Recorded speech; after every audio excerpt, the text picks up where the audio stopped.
Why do we hate? We hate because we're taught to hate. Ex-white supremacist? Yes. I got shot in the face as my penalty for getting out. I de-radicalize people out of hate groups. Just keep doing what you're doing, man. I appreciate it. I joined the Aryan Brotherhood while serving an 8-year prison sentence for committing armed robbery at the age of 19 years old. I didn't have racist thoughts before going into prison. I had multiple African-American friends growing up. I did not consider myself anti-Semitic ever. I joined the Brotherhood not for protection, but for family structure. Most of my family had passed away. I had 8 years to do, and I needed somebody to, to call like my family my own. Why do we hate? We hate because we're ignorant. We're the product of ignorant people who have been taught an ignorant thing, which is that there are 4 or 5 different races. There are not 4 or 5 different races. There's only one race on the face of the earth, and we're all members of that race, the human race. It was a horrific time for our nation. It's American history, it's Oklahoma history, it's the history of the city. An event so terrible, many history books have shamefully left it out. They're talking about the 1921 Tulsa Race Riot, or as many know it, the Tulsa Race Massacre. Her office sits on the very spot where nearly 40 acres of vibrant, prosperous property was destroyed, and at least 300 innocent African Americans were senselessly killed. It's a repulsive, violent act that is still affecting lives today. What had been one of the wealthiest communities, most educated communities, most peaceful communities in the country was destroyed in less than 18 hours. You were how old at the time of the riot? 9 years old. Did you live in or near the Greenwood area? No, Greenwood area. Oh yes. Where'd you live in relation to the business district? I live right. Well, almost in this area. My house is over the track down Pine. You don't know where they, but anyway, Pine is the main street here, and we were right over the track on Iroquois, and that's the first little street. And my house might have been kind of even with this one over on the other side of the track. So what do you remember of the day of the riot? Do you remember what you were doing that day? The day of the riot, we were running. We were, the people, I looked, my mother, when I was awakened by my mother, I was real frightened because she told me what was happening, and I couldn't imagine that. I just said to her, I just got up and was real afraid, and she says, we have to go out, get out. The white people are killing the colored people.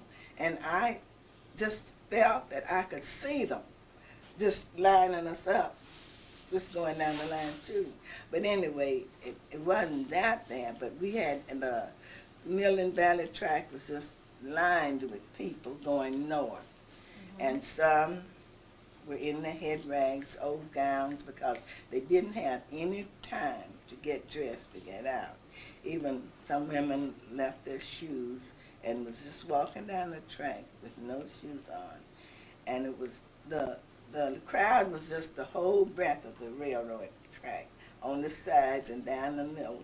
And they were all going north because they couldn't go south.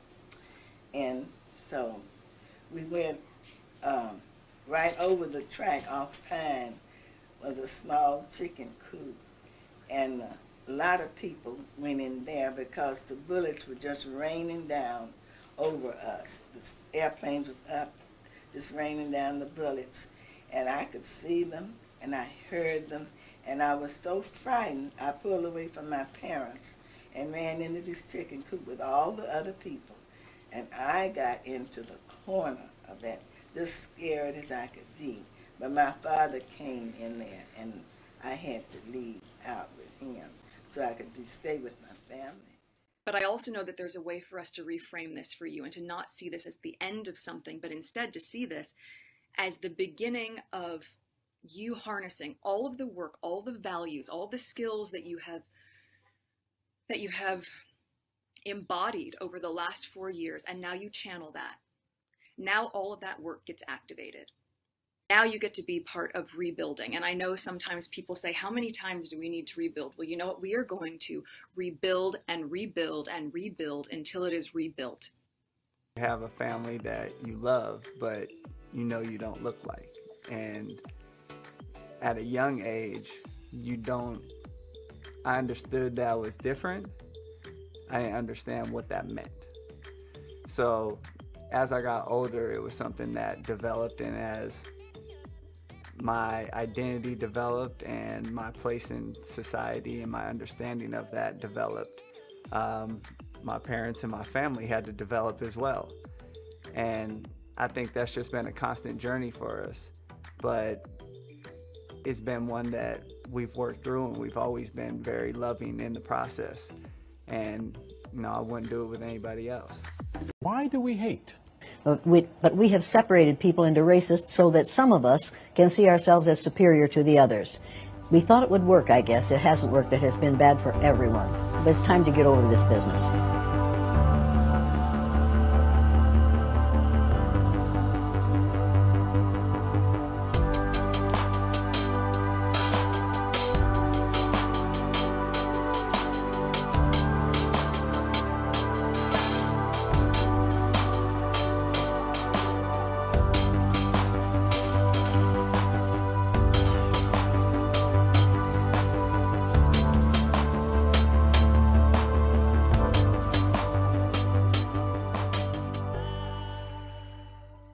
Three major problems with this killing operation that were problems not for the victims, but that were problems for the perpetrator. The first, it was public. A former Auschwitz guard on trial in Germany has apologized in court to victims. He told them he regretted being part of a criminal organization that had killed so many people. He is charged with being an accessory to the murder of at least 170,000 people. Holocaust survivors had pleaded with the former guard to break his silence. The second was that it was too personal. And then finally, the problem with this was it was a waste of bullets. What would you do if you were face to face with hatred? The answer was hug. Courtney was on his way out from a protest against white nationalist Richard Spencer's speech at University of Florida when he spotted his chance to confront someone who hates his very existence. He just had one question. Why the fuck you don't like me? But Randy Furness, a neo-Nazi skinhead, didn't have an answer. Instead, he stared. But something in me said, you know what? He just needs love. That's when Courtney, taking his father's teaching as a bishop at heart, offered Furness a hug, and finally he got an answer. I don't know.